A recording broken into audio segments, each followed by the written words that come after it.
Welcome back to the BattleTalk show.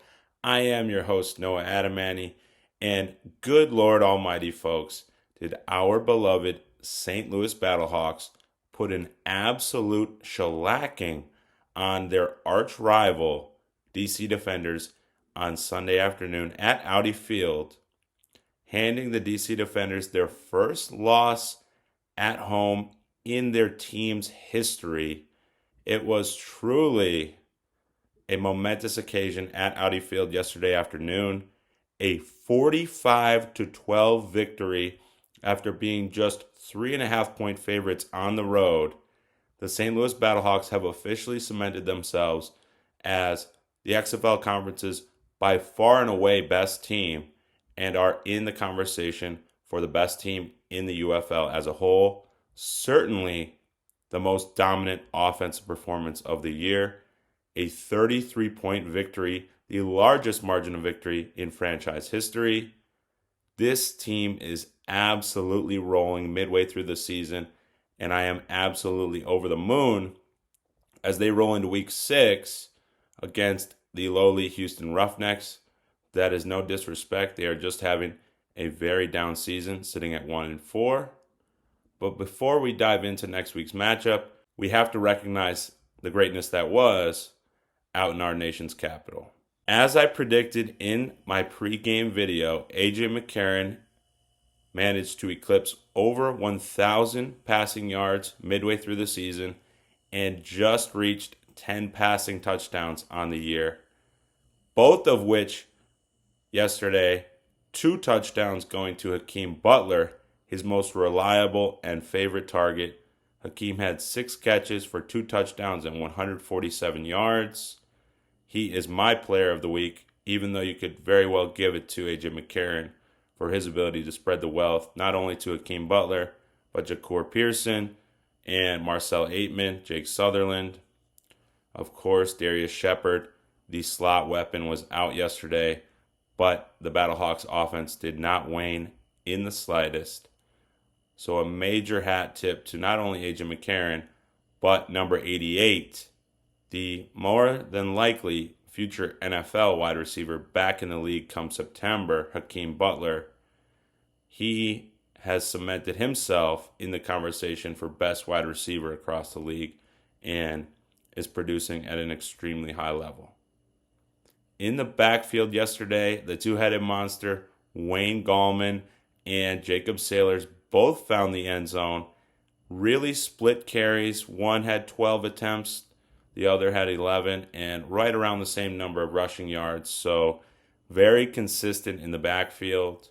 And the offense truly was humming on all cylinders despite not having a spark plug in Darius Shepard. I was extremely proud of the offense's ability to reach the end zone 5 different times. And talking about scoring plays, Andre Schmidt, good heavens, did he have a heavy workload yesterday. 4 field goals, one of which 51 yards. He has to be icing that leg this morning because he was having a heavy workload out at Audi Field. After a very rocky start to his season, costing the Battlehawks an early Week 1 loss. I've said this many times and I'll say it again. Yes, we're sitting here at 4-1. We were a 64-yard field goal away in Week 1 from having an undefeated record midway through the season.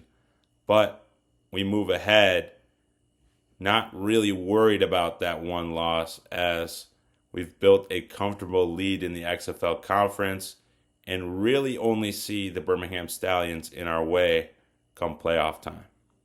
Defensively, we did exactly what we set out to do, and that was shut down any rhythm that former Battlehawk Jordan Teamu could ever get into. He threw 3 interceptions. Mike Rose got in on the action. Kelly got in on the action.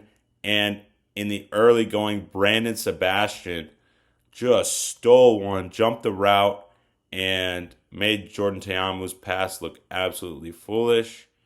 3 different interceptions yesterday. Forced fumbles. I mean, good Lord, did this defense have a field day on the road, did not allow any sort of rhythm to come from number 10, the QB, on the DC Defenders, only allowing 12 points on the day. Probably the best defensive effort of the season. In a very tough environment, the DC faithful are out loud and proud, but the defense did not waver as they rolled against their arch rival DC Defenders. Truly the most complete performance of the year in terms of all phases of the football, whether it was defense, offense, or special teams. The Battlehawks have clearly hit their stride, rolling into week 6 against the Houston Roughnecks back at home at the Dome. It really doesn't matter who they trot out there at quarterback. More than likely going to be Reed Sinnett. This will not be a letdown spot by the Battlehawks. They will not play down to the competition or go into it too confidently, as this is a team with discipline and extremely high-level coaching from the top, Anthony Becht. Bruce Gradkowski has gotten extremely creative with his play calling, with guys in and out of the lineup, whether it be Jacour Pearson just playing 2 games, Marcel Aitman being out in the early going, and then this past week, Darius Shepard, who gets a lot of touches, whether it be in the flat or stretching the field. Gradkowski has been able to get just about every weapon involved, and that will continue back at home in front of potentially 35 to 40,000 St. Louis Battlehawks fans. They are starving for a home victory, as the schedule has kind of been 1 week on the road, okay, then back at home.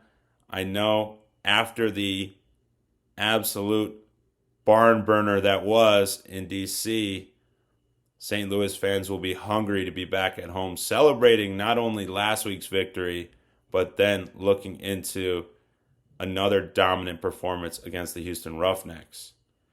I am anticipating a 5-1 record through 6 weeks, and truly rounding into form. I only see one potential loss the rest of the season, and that would be against the Birmingham Stallions, the only undefeated team remaining and in the USFL conference. That is probably my prediction. If there is a loss to come the rest of the way, it would be to Birmingham, but we would have a fantastic opportunity to meet them again at the UFL championship back in our dome come June.